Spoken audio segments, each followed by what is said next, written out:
An important part of every brew day involves boiling the wort, which has various effects on the beer, from killing off spoilage microbes to isomerizing alpha acids from hops to impart bitterness. Now, many believe that achieving a strong rolling boil is key to producing quality beer, while some brew on systems that don't have this ability.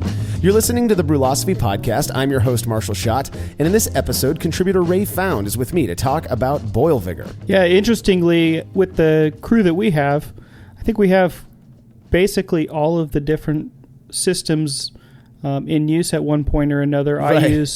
I use a natural gas flame underneath a big kettle to do my boils. I know a couple of the guys have brew in a bag systems, all electric. Jason uses a grain father. I know Greg for a while was using the Pico brew for a short stretch there. So I think we have our bases covered to see all the different ways to boil wort. Yeah. Well, and all of those different methods are known for achieving different boil vigors. I know with I'm also on natural gas currently, and I'm looking into moving into electric because of the upgrade to solar at my house recently. And but with my natural gas, man, I can get my wort just rolling, And I've seen pictures of yours as well, Ray. It looks like you achieve a really strong boil. Yeah, I can really rip with my KAB4 burners on natural gas. But when my buddy borrows my kettle to do oversized batches with the same burner on propane, he's even melted off the handle on my output valve. So I think the same burner, even on propane, rips even harder. Oh, it does. I before I upgraded or whatever, I transitioned to natural gas from propane, man. Those things, I mean, first off, the KAB4 sound like a jet engine when you crank them on with propane, and it is so hot. They get super hot. Well, I definitely bought into the claims that a vigorous boil was good, which led me to buying bigger and, more expensive burners over the years. And while there are other benefits to these bigger burners or to having a stronger boil, like quicker heating of water and wort, did it really make a difference in terms of beer quality? Yeah, that's what we're going to be digging into in this show. But first, I want to thank everybody who's been using our links to do their online shopping. It's really a huge part of what allows us to keep producing the show. If you like what we're doing, please consider heading to brewlosophy.com/support and using the links you find there when doing all of your online shopping. You can bookmark those links as well, and that'll help us a ton.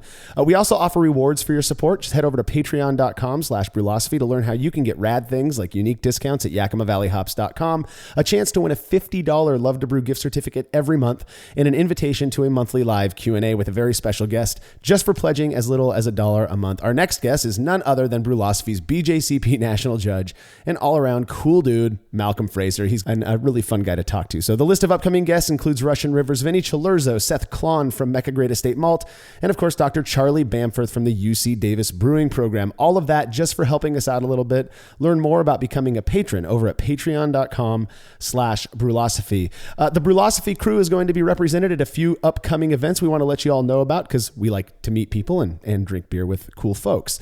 Malcolm Fraser's planning on being at the 30th annual Beer and Sweat event on August 18th. This is a huge keg-only competition and homebrew share in Cincinnati, Ohio. On that very same day, Matt Del Fiacco is going to be collecting experiment data at the Chaos Homebrew Club's 6th annual Summer Brewbarbecue in Chicago, Illinois. That sounds like a really fun event.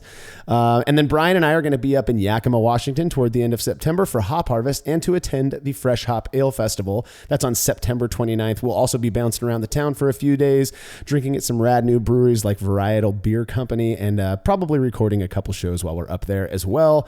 Finally, all the way in March, Denny Kahn and I are going to be leading a couple seminars on experimentation and brewing for the Brew Your Own Boot Camp in Asheville, North Carolina.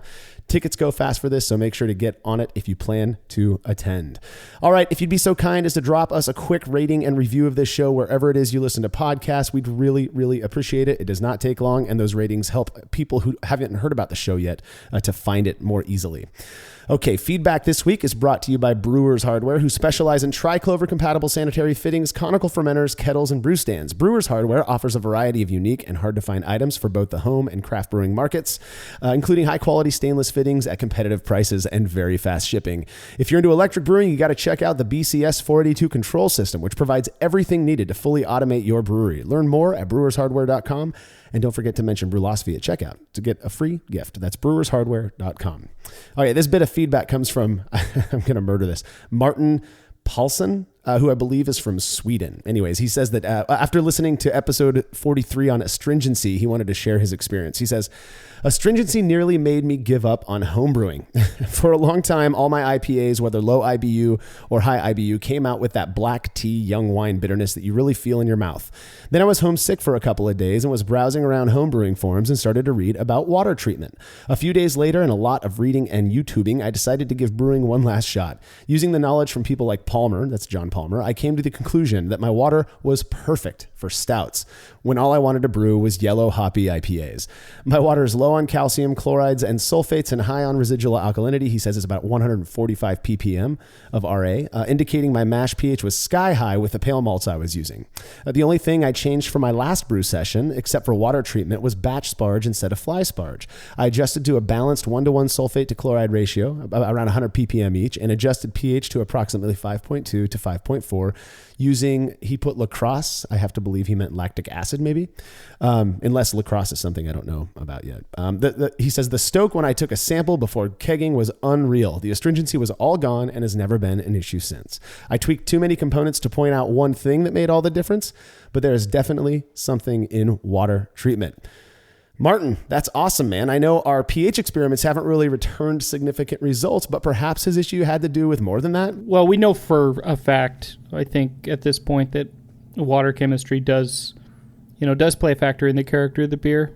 And like he said, he did change a lot of different things, but, we've struggled to extract astringency just by changing the pH. Yeah. But it might have been, just putting water into a more reasonable balance, plus some of his other factors that got things under control. Right. And I think there's this thing when it comes to particularly taste and smell, but kind of all around perception of beer where we might, and I'm not saying Martin, mistakenly perceived astringency, but we sometimes maybe mistake one characteristic for something else. Perhaps he wasn't necessarily picking up on, tannic astringency, but just that his water, the water profile, mineral wise at least, was causing certain characteristics to come out of his paler IPAs that maybe he perceived as being kind of astringent or maybe overly bitter or something like that. But either way, it sounds like you figured it out, which is really, really cool. So if you have any show feedback, you can send it to feedback@brewlosophy.com,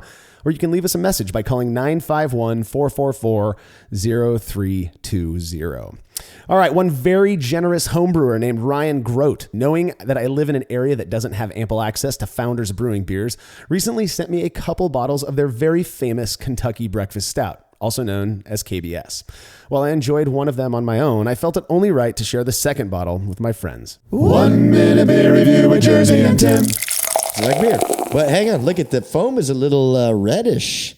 It's a little reddish foam. All right. And you just sit and wait and you listen. Chocolate and cherries. Chocolate, cherries. You know those, what do you call those friggin' chocolate and cherry? Like it's like a chocolate covered cherry and like you buy it for your wife on Valentine's Day, if you remember. A what? Oh, thank you, hoity-toity. Marshall says a cordial. What? Well, I don't believe that for a second. It tastes like a chocolate-covered cherry. All right, your turn, Timmy. Very but nice. it tastes like a chocolate-covered cherry. I don't say where you say it. It tastes like a chocolate-covered cherry. I can't even talk. Not like a little coffee smell? Chocolate-covered coffee cherry. I do smell the cherry. Yeah, take a dip. Woo! Damn. It's a chocolate-covered coffee cherry. Yeah. Yeah. That'll get it done right there. So the last time I tasted chocolate and cherry and coffee, it was a barley wine. What do you think? You want to go out on a limb? Yeah. Let's go on a limb. Not a doubt in my mind. This is tough. This is a barley wine. So we're going to put this at 11%. I was thinking 11.5. 11.5% barley wine with chocolate and cherry. This is it. This is the nailed one it. that's going to put us on the map, dude. Review's over, bro. Chocolate, cherry, barley wine, 11.5%. We are learned men. Let's down it. You want to down it? Let's down it. That's a tough one. It burns. It's a cherry bird. Well, I've got to be honest. The cherry descriptor sort of threw me for a loop. But when I went back to the beer after the guys reviewed it, sure enough, it had a noticeable cherry-like flavor that I thought was actually pretty pleasant. I'm not a real big lover of real big beers like KBS, but as far as imperial-style stouts go, this was probably one of the better ones that I've had. Huge thanks to Ryan for sending it in. Ray, have you ever had KBS? Yeah, I've had it a couple times. I think once bottled and once actually on draft somewhere. That's awesome. Yeah, I'd never had it on draft. I know you travel a lot for work and stuff, so you probably have more access to Founders beers anyways. But yeah, this was the first time I've had it, I believe, and I thought it was pretty good. You know, I'm not going to sit and drink it all summer, but again, thanks to Ryan for sending it in. If you have a beer or any other alcoholic beverage you'd like reviewed by Jersey and Tim, you can email me, marshall@brewlosophy.com, and we will get you all set up. I've got so many bottles in my fridge right now that we've got to get reviewed, so tons of fun to come. Alrighty, we're going to be right back with talk about the impact boiled Vigor has on beer.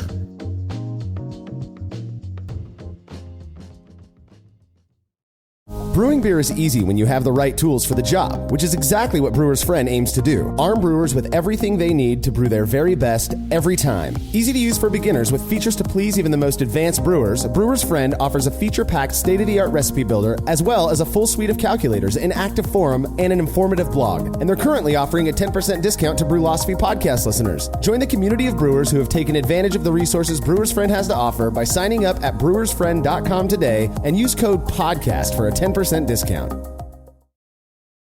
As every brewer knows, the best beer requires the best hops, which Yakima Valley Hops provides fresh from the source to brewers around the world, carrying everything from classics like Cascade to modern favorites like Galaxy and Mosaic, as well as other ingredients and gear. Yakima Valley Hops has it all. And don't forget to check out their new podcast, The Late Edition, where the YVH crew goes into depth on our favorite plant with industry experts. Head over to YakimaValleyHops.com now to see all they have to offer and subscribe to The Late Edition wherever it is you listen to podcasts.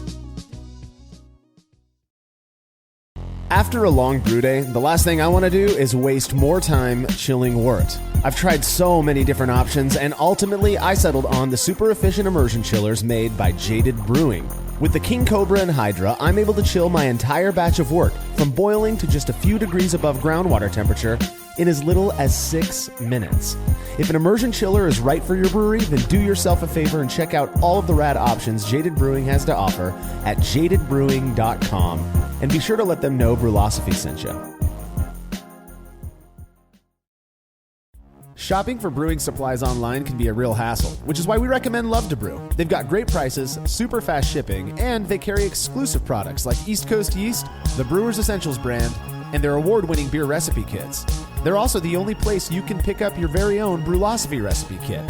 The numbers don't lie. Love to Brew has hundreds of 5-star reviews and thousands of brewers are choosing them for their supplies and ingredients each year.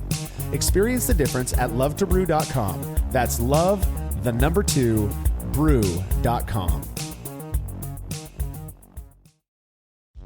Hi, I'm Stephen Leach, creator of Brow Supply Brewing Systems, here to tell you about our latest Unibrow brewing system. Modeled after the brew in a bag method, the Unibrow uses the same kettle for both mashing and boiling, replacing the fabric bag with a stainless basket that can hold up to 20 pounds of grain. A heating element is run by an electric controller that allows for the maintenance of specific mash temperatures and makes mashing easier than ever. Each Unibrow is shipped with a counterflow chiller and the parts required to brew a batch of beer. We're really proud of the Unibrow, and we know you'll love it as much as we do. Go check it out at browsupply.com and sign up for our email list to receive special deals in your inbox.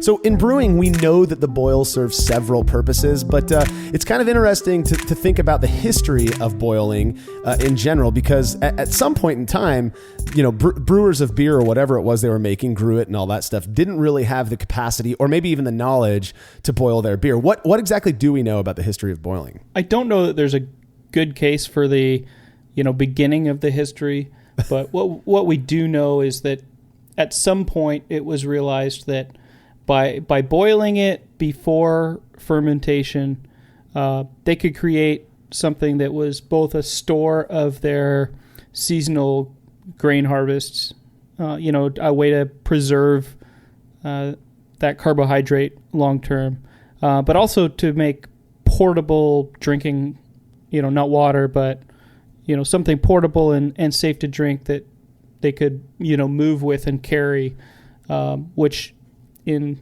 times long ago was a hard thing to accomplish. Yes, you could pull water out of a well or out of a crystal clear stream or whatever, and it would be safe to drink. But beyond that, there was always concerns about bacterial, which they didn't know what it was, for example, but there was concerns about what might be in the water that could make somebody sick. Right. That's the big thing that I hear about it all the time as well. And of course, I doubt there's a book out there on the history of boiling wort, but the advent of boiling, or the understanding that doing that results in people not getting as sick.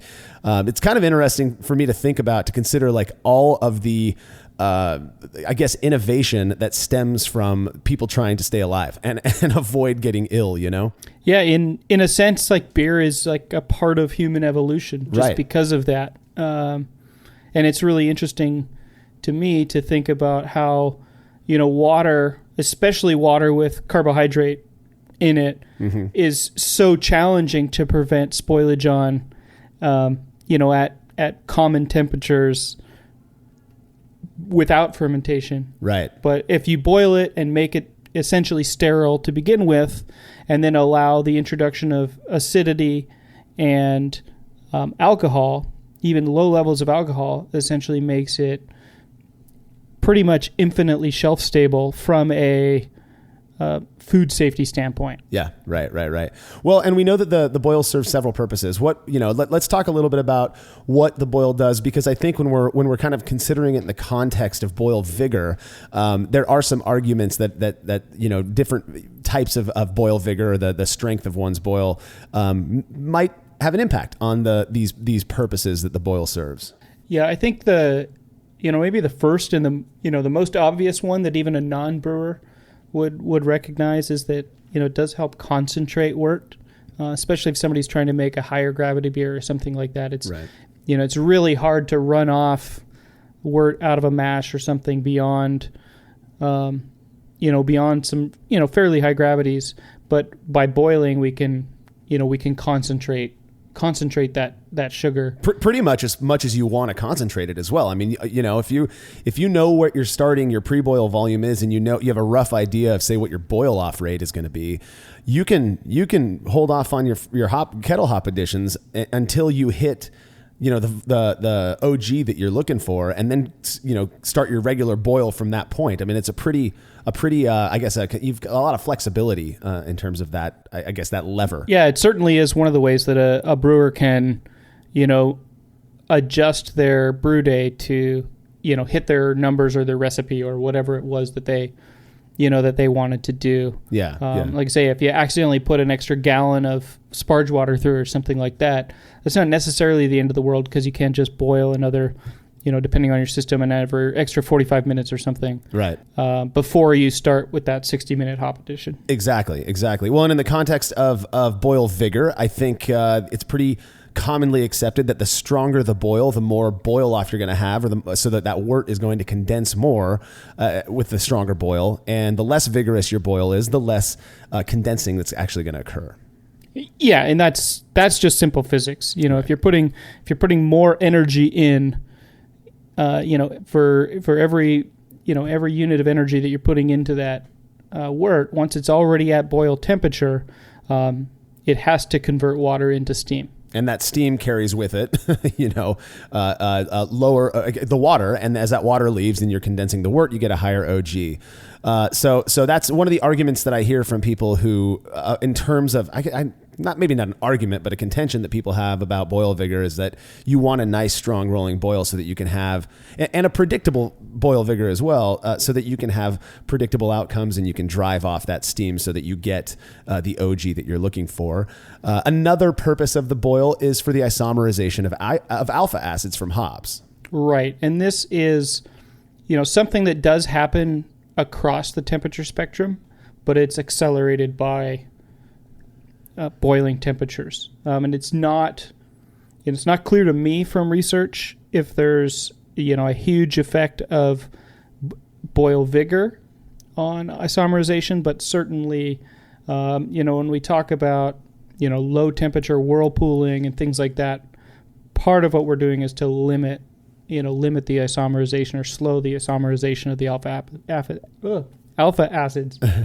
Yeah. Well, and so this is one that I remember probably 6 or 7 years ago. I was hanging out at a club meeting, and as nerdy homebrewers are wont to do, we started talking about boil vigor, and we were in particularly kind of looking, comparing the big conversation about bigger burners. Like I've got a KAB4 just like you do, versus like the single, like the jet burners or whatever they are, and how the bigger burners. And I was the one advocating for the stronger boil vigor. One of the things that came up though, was this impact of a stronger boil on isomerization of hops, or more specifically, it was like on the efficiency of extraction of whatever it is you're trying to get out of the hops, whether that's bitterness or flavor or aroma compounds. And the genius bit of knowledge that I dropped was that isomerization temperatures are actually, I think it's 175 or 176 degrees Fahrenheit, something like 80 degrees Celsius. So in my mind, effectively what I was saying was, I think boil vigor is important, but if you're looking at it for isomerization's purposes, that's already, you don't need to boil to get that bitterness out anyways, based on this information. Yes. The one thing that I think is worth, maybe thinking about in the whole scope of boil vigor, is you've got a temperature effect, you've got an energy effect, but there's also, the physical change, the agitation that's actually happening. And so, it may very well be different that, just like you might stir a dish or something to, continuously move ingredients so they don't get like hyper localized situations. Yeah, I mean, if you were to take a handful of pellet hops and just throw them into 176 degree Fahrenheit wort and let them sit for an hour, I'd reckon that by the end of that hour, you're still going to have some relatively compact pellet hops floating atop that wort. Something about that vigorous boil serves the purpose of breaking up those hops and getting them, all of those little bits and pieces, in contact with the wort. And constantly in contact with new wort. If you take a lollipop, for example, and you dip it in water, or you take that same lollipop and you swirl it around in the water, like the sugars and everything will dissolve much more faster in the ones that's moving around. Yeah. So, so as far as purposes of the boil go, and thinking about it in the context of boil vigor, those seem to be the two bigger ones that come to my mind. Is there anything else you can think of, Ray, in terms of? It's probably a mistake to not mention, the idea of driving off DMS or SMM. Oh, right, for sure. From the malt, especially lighter kilned malts. We've struggled to, over the years, try and leave that in the wort. There's, I think, pretty good evidence that, maltsters are doing some of the work to drive off the SMM and DMS precursor.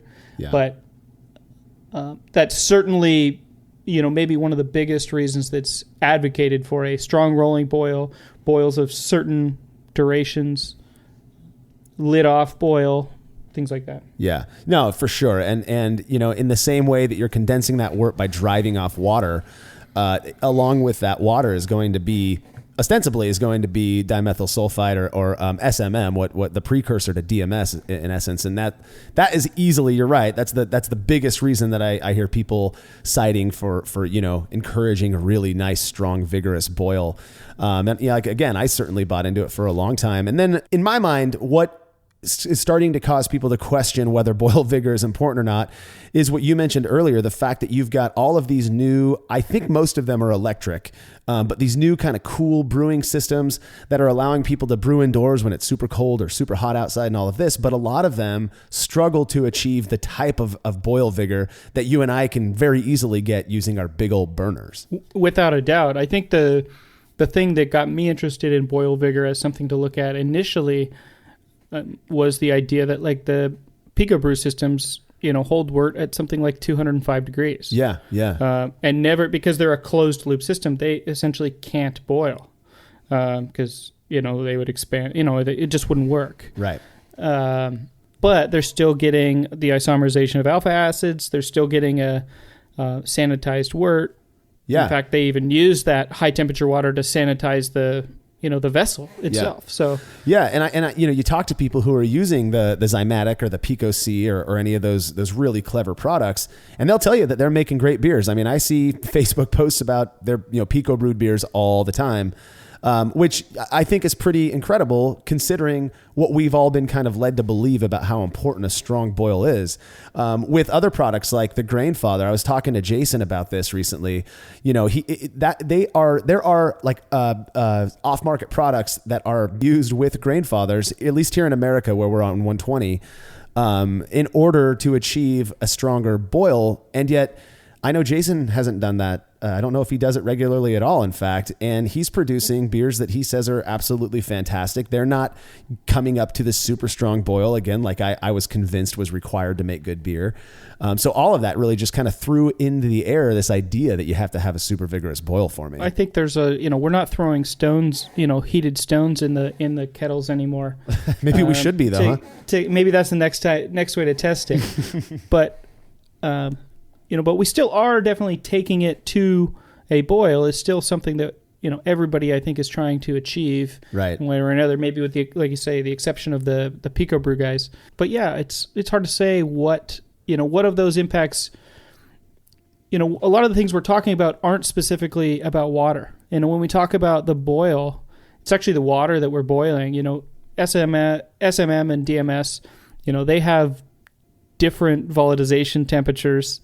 Hop alpha acids will isomerize below 212 degrees. There's nothing magical about 212 degrees for any of the other things that we care about. It's sort of an arbitrary temperature for everything else we care about. It's really just the water, the water effects that we're caring about with the boil. Yeah, that's an interesting way to look at it, actually. I hadn't thought of it that way, but I totally agree.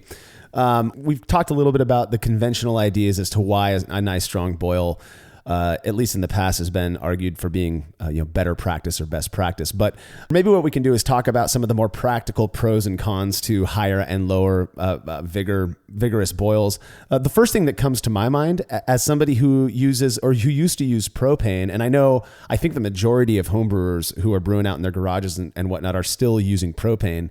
Now I'm currently on natural gas, which isn't terribly different. A stronger boil requires more energy, and more energy costs more money. So for me, if I'm able to get the same quality wort and ultimately the same quality beer by not spending as much money on natural gas or propane, that seems like a plus to me. Yeah, absolutely. I don't see any benefit to using more gas, using more propane, natural gas, or electricity for that matter, if there's not a tangible benefit to the beer. Right. That said, for my personal system, because I am often trying to brew two batches side by side and want them to be as exact as possible, the one downside to my system compared to one of the electrics is that I'm using essentially a little ball valve as a throttle. Yeah. Yep. And, all the way off is really easy to accomplish. All the way on is really easy to accomplish. But to get precise control of the BTU flow, for anything in between, it's hard to make a scientific case that you can do that. Yeah, dude, I couldn't agree more. One of the bigger issues that I struggled with when I first started doing side-by-side, dual boil experiments was I wanted to make sure that my boil off rate was going to be the same. And so I've got both of my burners are connected to the same, obviously, right? The same valve from my natural gas. And if I'm just doing a single boil, so if I start a boil at 20 minutes before the second boil, that one is actually going to have stronger, more energy flow into it, and it's going to produce a stronger boil quicker than when I turn that second one on, because now it reduces the pressure going to that first kettle. You know what I'm saying? Oh, wow. Yeah. Yeah. And so what I've learned to do now is for anyone who has converted to natural gas, you have to buy like a little $7 valve that will reduce the pressure, or I don't know if it reduces or increases the pressure coming from the natural gas to make it match the burner size, which is built for propane or whatever it is. And so what I've learned to do is I have to keep that valve, that tiny little $7 valve, turn down a little bit so that I get a nice rolling boil that I know I can match in my second kettle.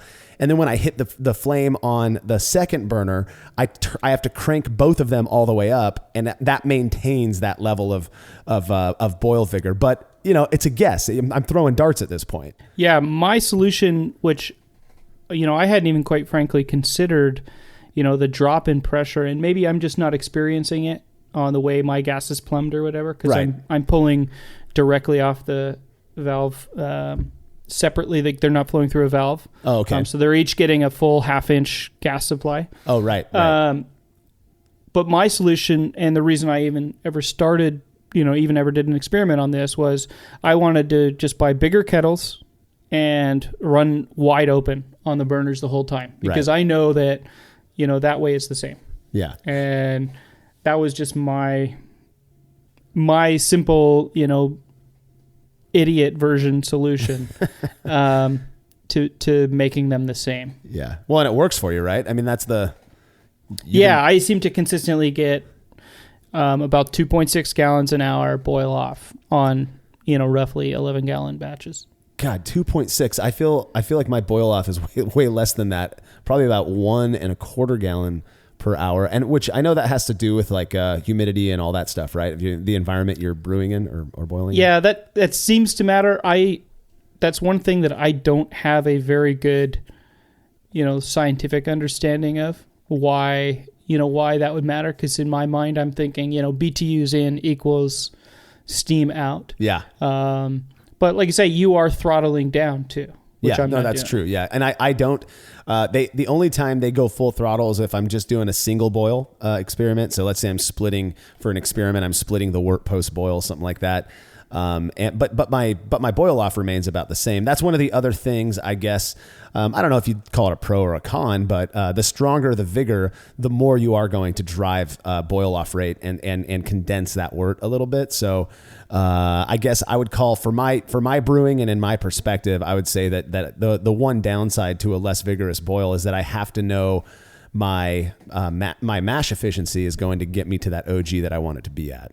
Right. Whereas I end up with a lot of excess liquid in my kettle and end up boiling off a lot of it. I think the other thing that, I try to pay a little bit of attention to, and that is maybe worth noting on a really vigorous boil like that, is that you're not just concentrating the sugars, but you are concentrating your water chemistry.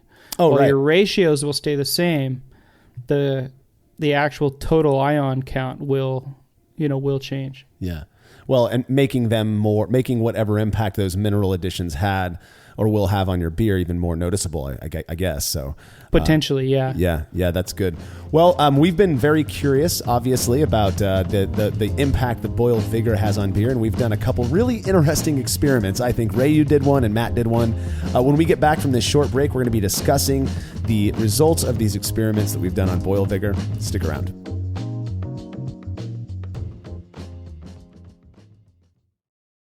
Have you ever thought about adding a port to your kettle but held off because you didn't feel like drilling into your gear or sending it off to have someone else do it? From the makers of the super fast counterflow chiller, the exGEERiments, comes the Hangover, the easiest way to add extra ports to your kettle as well as countless other options. Mount a faucet to your keg for easy portable pouring. Set up the perfect whirlpool arm. Hold a heating element in place. All of this and so much more without permanently modifying your gear. Manufactured right here in the United States, the Hangover offers brewers too many convenient solutions to list here. So head over to exGEERiments.com today to see what the Hangover can do for you.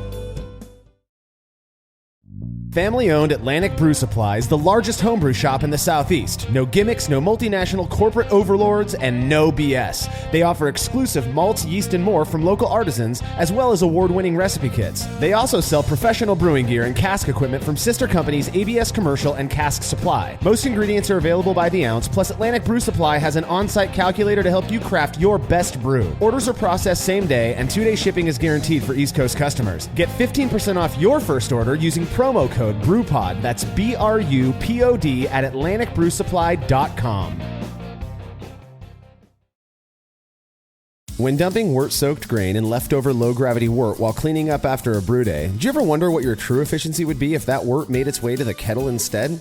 Using the brew bag, a fabric filter for all mash tuns and brewing methods, allows you to capture every last drop of wort. Not only does this increase kettle efficiency, it lowers your grain bill, which saves you money.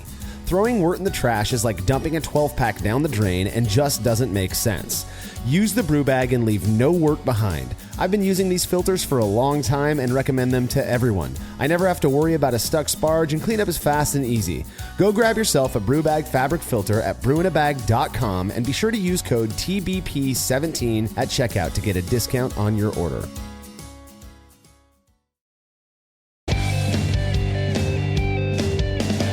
Compact and simple to use with a small footprint for brewing indoors, the Grainfather makes it easy for you to brew professional quality beers at home. The Grainfather is an all-in-one brewing system that lets you brew all grain beer in a single compact stainless steel unit. It uses an electric heating element and pump to maintain a constant temperature and to circulate the wort during the mashing and cooling stages. It also comes with a counterflow chiller to reduce chilling times and produce high-quality wort. And now, with the addition of their conical fermenter, the Grainfather takes things one step further by offering homebrewers state-of-the-art temperature-controlled fermentation just like commercial breweries use. And with the Grainfather Recipe Creator and Connect app, you can easily design a recipe, sync your brewing system with your phone, and then just sit back and relax as the app takes over and assures that you maintain your scheduled mash temps and boil schedule. Head to Grainfather.com to purchase your all-in-one brewing system today and to sign up for their free recipe creator tool. Once more, head on over to Grainfather.com, that's Grainfather.com, and get started today.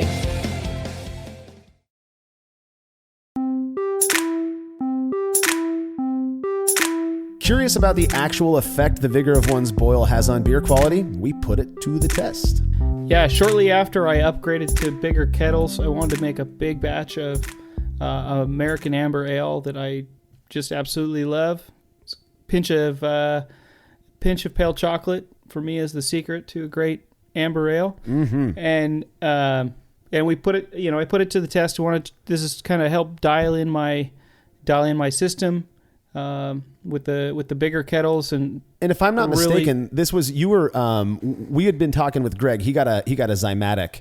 Bought a Zymatic to mess around with because he was having some kind of health issues and thought that would be, countertop brewing might make things a little bit easier.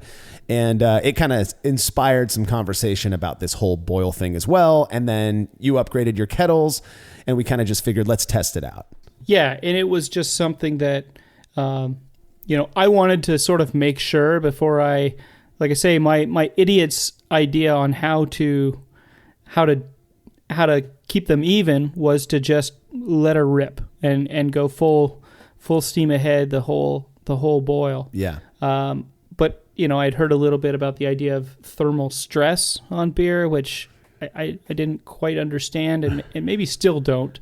I certainly don't. But then, we talked about, some of the stuff we talked about in the last segment as well, the differences this might have. And I wanted to just sort of, for my own sake, understand that if I did this, if I went down this path of brewing everything, at full speed, so to speak, what impact might that have on my Is it going to have a qualitative impact on the beer that you're making if you're not boiling hard compared to if you are, right?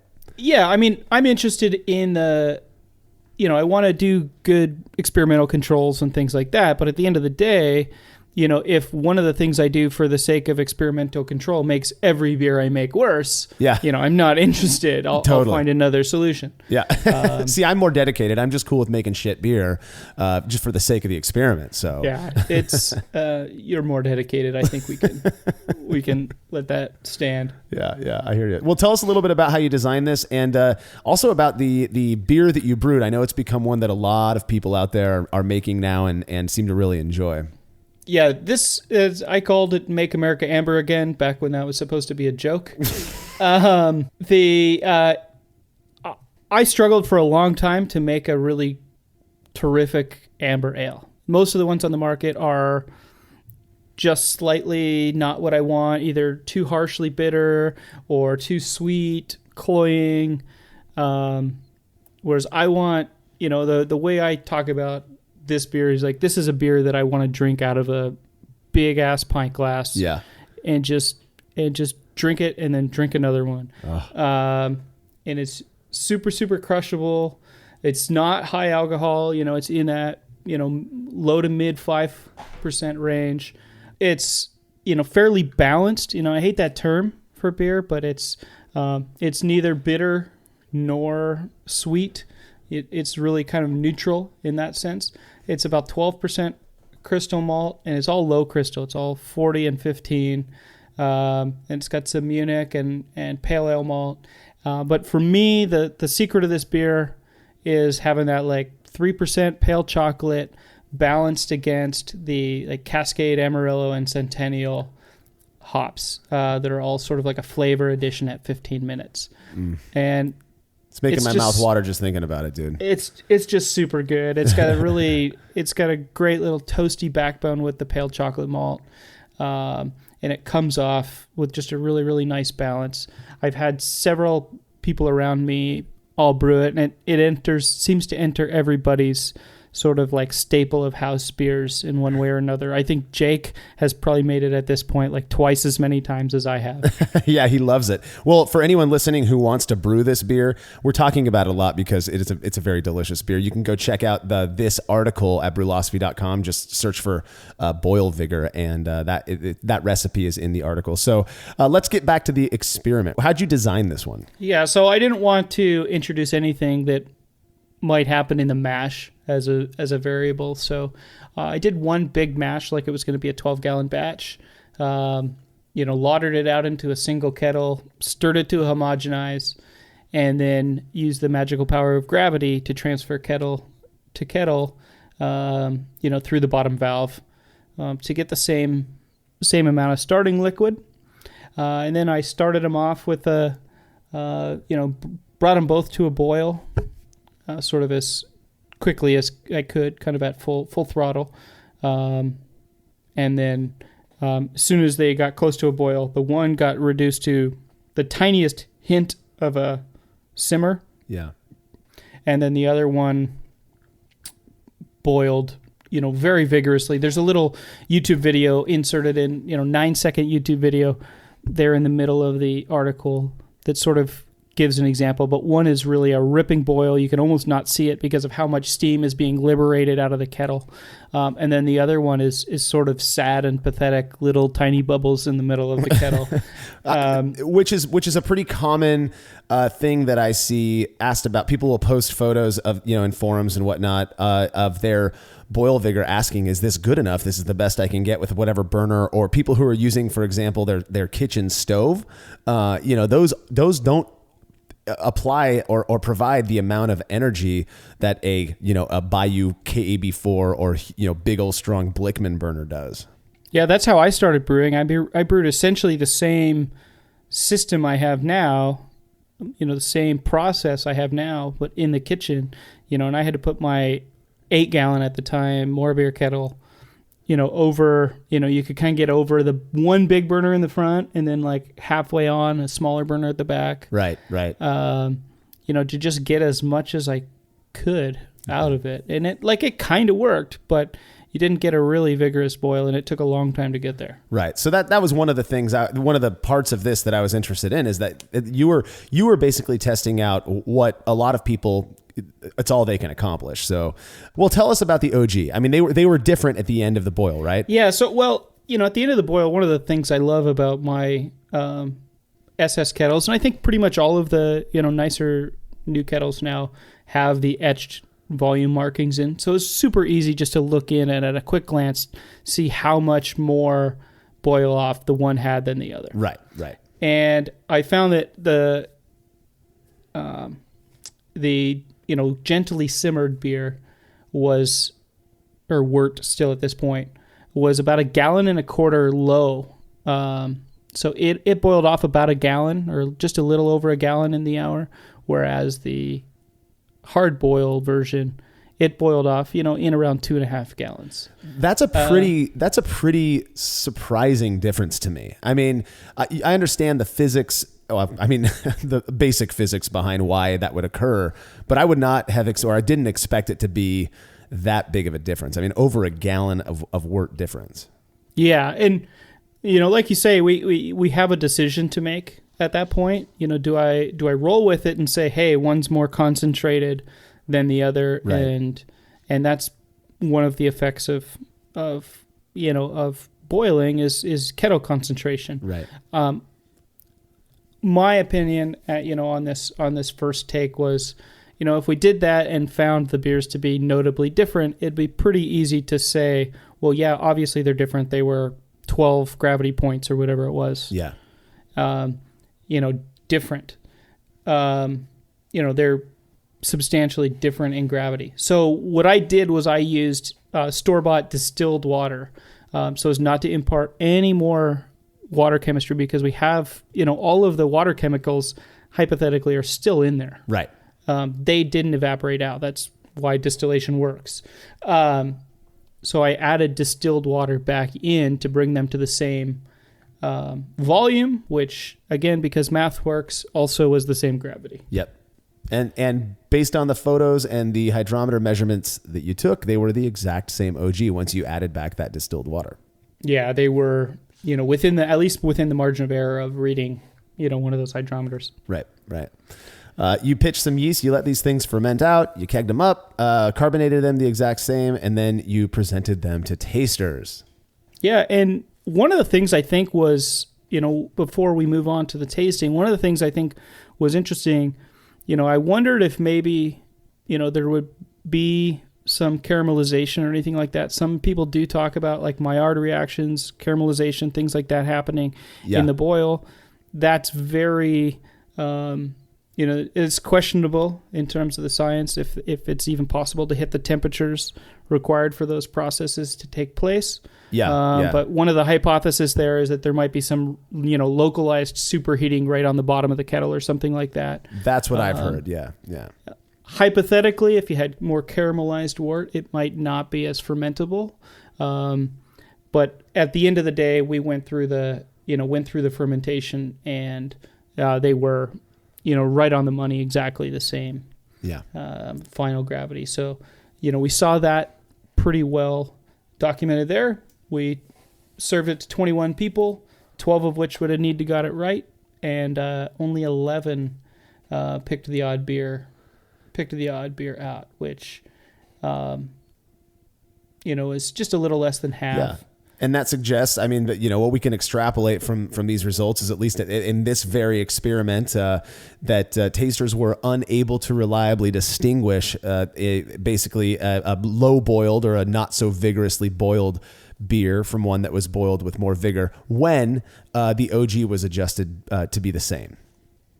That's right. And, looking at these, now mine were fined. So, if there were some difference in haziness or something like that, that might have been covered up by that. But, I didn't see really any difference in color. I didn't see any difference in foam. I didn't really, certainly not clarity. For all intents and purposes, these beers were identical. The interesting thing to me, and I know a lot of people will look at this, and it's not how statistics works, but they're like, man, but 11 sure is close to 12, and if you only needed 12, then it was really close to significance. And yeah, that is totally true, and this is only beer, so you can make of it what you want. But from a statistical perspective, that is not enough to get us to the point of being able to say that there was a noticeable difference. You know what I mean? And what did you think of these beers, Ray? Yeah, so I couldn't reliably do them blind. I did think that when I knew what I was drinking and I was really hunting, there was a certain character difference between the two that I couldn't put to words or express or find blind. So, make that of what you will. But I would hesitate to say that they were identical. But they certainly weren't distinctive. Yeah. So basically, the kind of the gauge that I always use is if somebody were to bring me one pint, I finished that pint, they brought me a pint of the second beer, would I notice that the beers were switched? No chance whatsoever. No chance whatsoever. So No. that's so in many ways, and I think for those people out there who are unable to achieve that nice, strong, vigorous boil, or for those who are looking to save a little bit of the costs of energy, this was a really validating experiment because it provided at least a little bit more objective data showing that vigorous boil isn't necessary in order to produce a quality good beer. Which I'm assuming the beers were pretty damn good, right? Yeah. No. This is.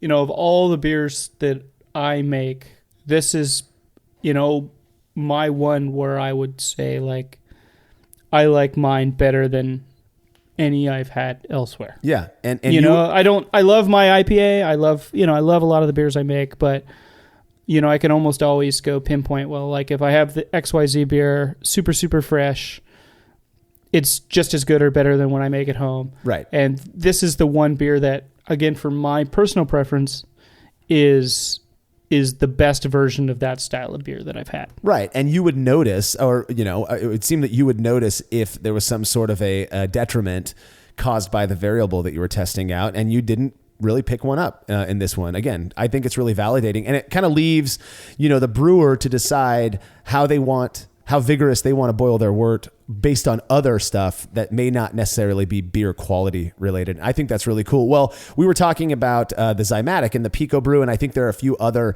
systems that really don't achieve a full rolling boil.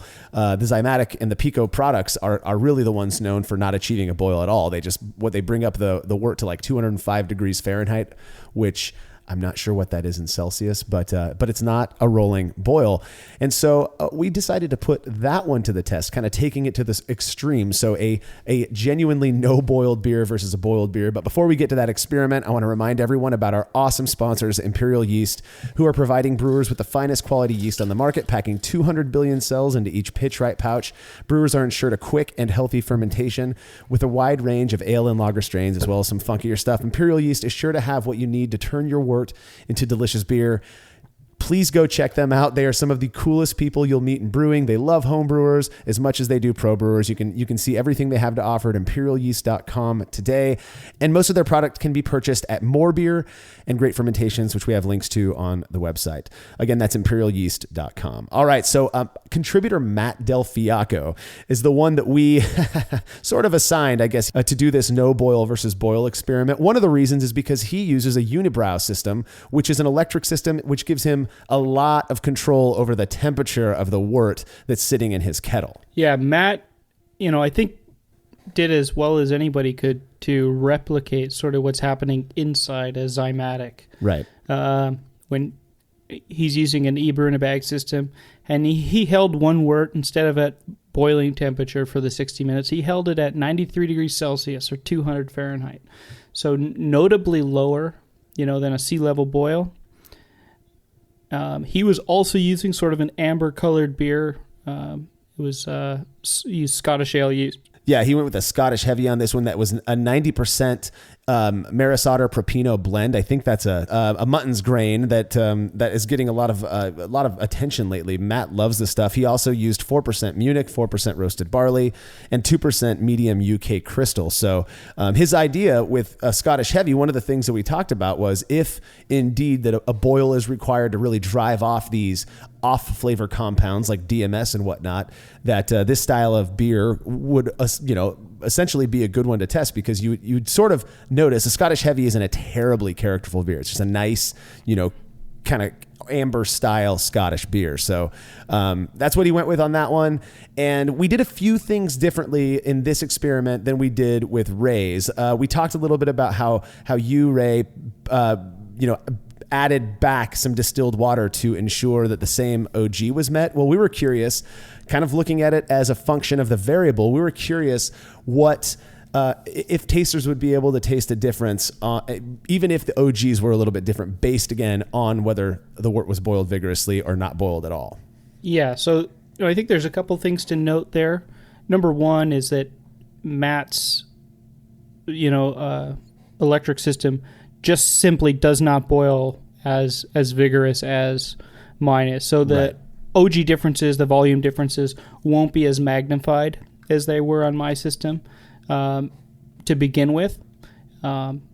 And then, like I say, we'd already sort of struggled to find this impact once.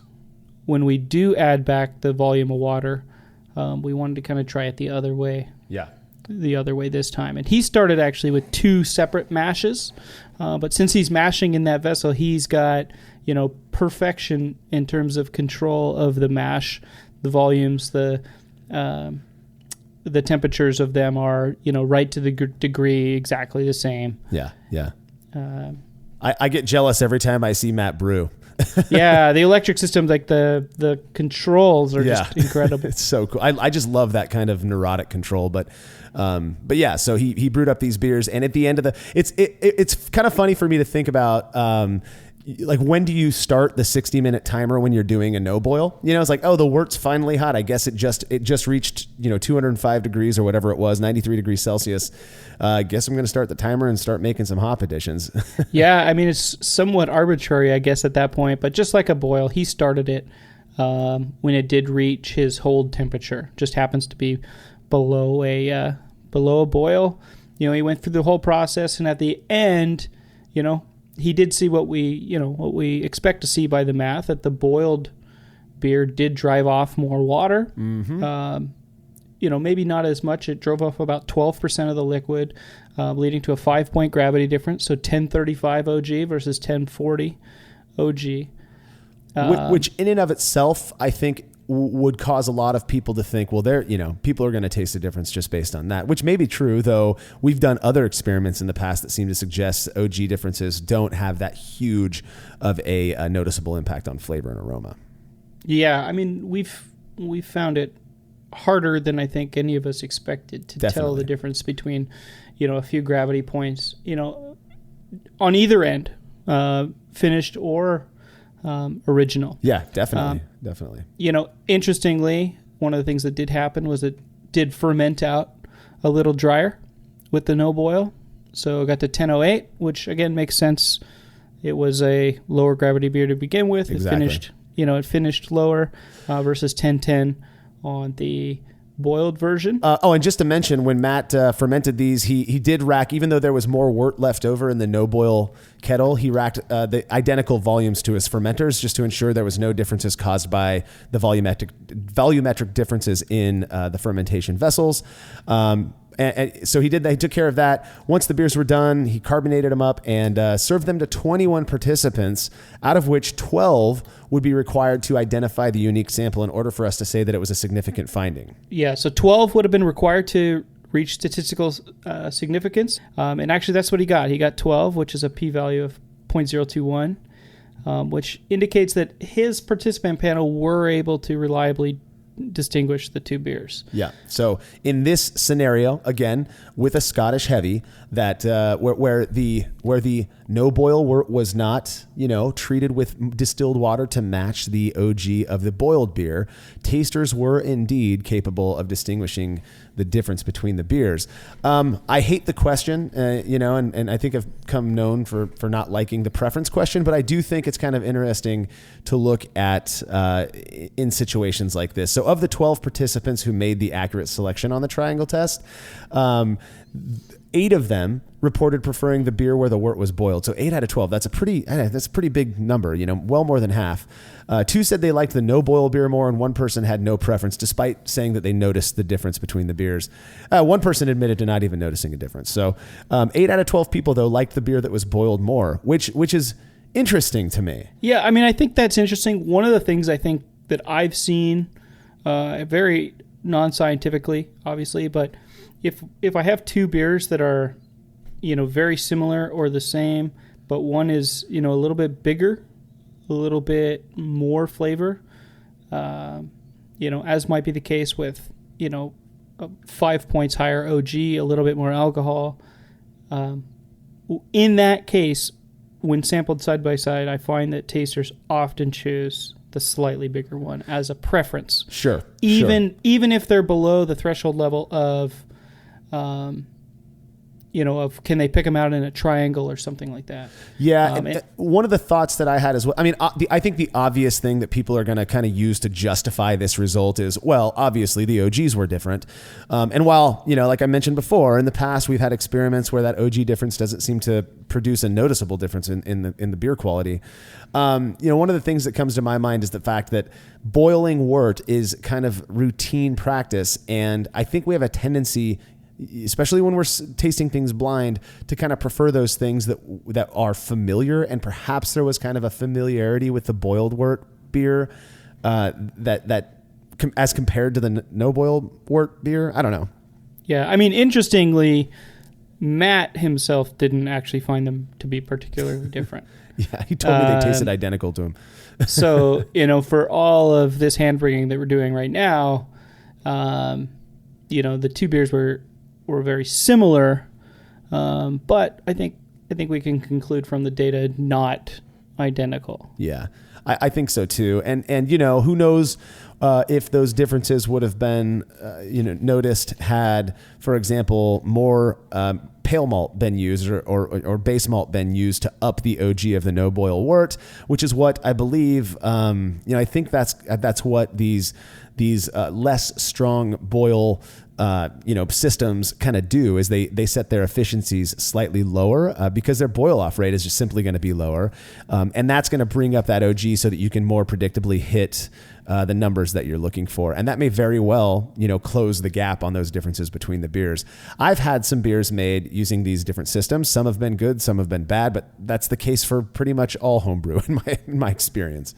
And commercial beer, for that matter. Yeah, no shit. I mean, I'm not going to get into my onto the soapbox about how I'm just shocked sometimes at what people are willing to put into a can or a bottle and sell the folks. But got to pay the bills. Yeah, got to pay the bills. That's true. Well, I think this topic is really interesting. We've really dug into it, and in the future, what I'd like to see is a no boil versus a boil experiment, kind of a replication where the design is more closely like yours, Ray, where we actually do add some distilled water back to match the OG, and then have participants compare that, because I think that's going to give us a little bit more clarification on the impact that not boiling has as opposed to boiling. You have any other thoughts? Not a ton. I do think it's worth noting the one experiment Malcolm did, a no boil versus boil Berliner Weiss, which I think we're right not to discuss too much, here on this show, because that's boiling the Berliner Weiss after kettle souring totally changes its fermentation. Right.